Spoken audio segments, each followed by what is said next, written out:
A question that I was discussing recently was one about skipping breakfast and how effective it is for some people, how it isn't for other, and how it's kind of like it kind of seems to resurface. It's fairly topical, fairly common, and I know growing up I would have been told not to skip your breakfast, it's bad, and now you hear some people saying, oh, it's like this magical solution. And I just wanted to talk about it because it's really useful to go into detail on this. So I think it's the wrong question. I think asking something really specific like that as a starting point for improving your health, too narrow. So when you think of your health and you think of your nutrition, let's just assume you eat 3 to 4 meals a day. Your breakfast is one meal, which that accounts for 25% to 33%, we'll say, of your calories in the day, right? But if we're talking about calories, we're talking really about managing your weight.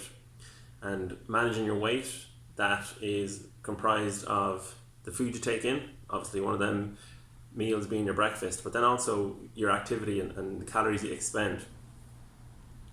So it's one half of the equation, breakfast, and then it's just one part of that half. So it's too kind of niche, it's too small. We're coming at it from the wrong angle. So I'm not going to talk about skipping breakfast because really it's just too limited to work off. So what I would recommend is deciding on what your goal is. So let's assume the goal here is fat loss, and some of the statistics on weight. So roughly 7 out of 10 Americans are overweight and 6 out of 10 people in Ireland are overweight. So the majority of people are overweight, unfortunately. But there is a lot we can do about it, and there's lots of research out there. So one solution is, possible solution, it won't work for everyone, so is time restricted feeding. So basically that is restricting the window with which you eat your meals within in a day. So that could be 8 hours, an 8 hour window, 10 hours, 12 hours. And I would recommend that if someone was considering this, speak with your doctor or do your own research on it. Don't take my advice and run away with it. And start on the lower end. So for example, start with 12 hours, see how that works out, and then build up from there if you're considering it. So as we go through our days and we get kind of tired, especially through like a long week, we kind of get like decision fatigue, or I know I do, and I know a few of my clients do, and especially on the weekend where we have a bit more free time, we can end up making some poor nutritional choices that we wouldn't normally have made. So, things like getting takeaways and eating out and snacking, they all become a problem because we're a little bit more fatigued, really. Like we don't have the kind of mental capacity to make the best decision that we did maybe on a Monday when motivation was high and temptation was low. So the window, as an approach, it simplifies our eating. So it just says, right, I eat between 9 a.m. and 7 p.m. for example, and then outside of that I don't eat.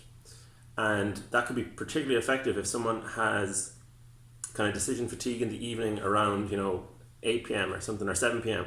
So if you know that you can't eat after 7 p.m., that you have to get all your meals in before then it removes the option for you to eat outside that window.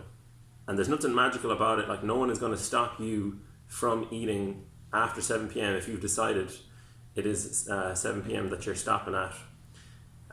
Likewise for the start of the window. And you need to be flexible with it. So you can't be rigid and say, I'm going to do it every day, 7 days a week, 365, because life happens and you need to be flexible. But it is a simplified approach. And then ideally, the times where you would have made a poor nutritional choice, those opportunities are much more limited. So then you have a greater window to make better nutritional choices for your health and manage your health. And that's a really solid strategy for managing our weight, because if we're talking about skipping breakfast or calories in, calories out, we're really just talking about how do you manage your weight, which is where, if you have a healthy body weight, where you'll get the majority of health benefits in general. And of course there's exceptions to the rule if someone has a health condition.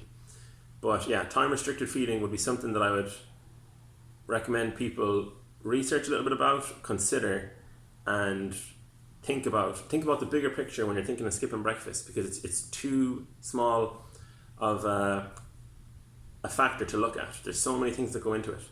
And you'd also want to consider your activity levels as well. So let's say, for example, just skipping breakfast is something you've decided to do, and you want to do fast cardio in the morning, but because you haven't ate a breakfast, you are dragging ass trying to get to the gym because you're wreck tired, and when you get there, then your performance it's in the tank. You know, you're just completely nothing there to work off. So it's not really practical skipping breakfast sometimes, and it's not a quick solution. There's no quick fix. There's no one thing. This time restricted feeding, it's not going to be the cure all.